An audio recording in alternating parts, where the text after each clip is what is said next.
ప్రశ్న: ఇటీవల భారతదేశం ప్రారంభించిన కొత్త డిజిటల్ పబ్లిక్ ప్లాట్ఫామ్ పేరు ఏమిటి? సమాధానం: ఇండియా స్టాక్ 2.0. ప్రశ్న: ఇటీవల ఏ దేశంతో భారత్ ముఖ్యమైన రక్షణ ఒప్పందం కుదుర్చుకుంది? సమాధానం: ఫ్రాన్స్. ప్రశ్న: తాజా సమాచారం ప్రకారం గ్లోబల్ ఇన్నోవేషన్ ఇండెక్స్లో భారత్ స్థానం ఎంత? సమాధానం: 40వ స్థానం సుమారు. ప్రశ్న: ఆదిత్య సూర్య పరిశోధన మిషన్ను విజయవంతంగా నిర్వహించిన సంస్థ ఏది? సమాధానం: ఇస్రో.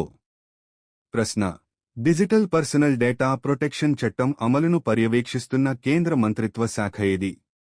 సమాధానం: ఎలక్ట్రానిక్స్ మరియు ఐటీ మంత్రిత్వ శాఖ.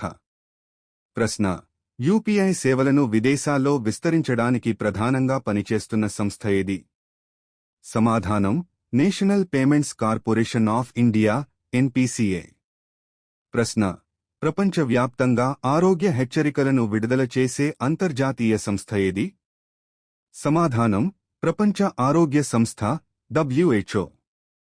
ప్రశ్న: గ్రీన్ హైడ్రోజన్ ప్రాజెక్టుల కోసం మార్గదర్శకాలను విడుదల చేసిన కేంద్ర శాఖ ఏది? సమాధానం: నూతన మరియు పునరుత్పాదక ఇంధన మంత్రిత్వ శాఖ.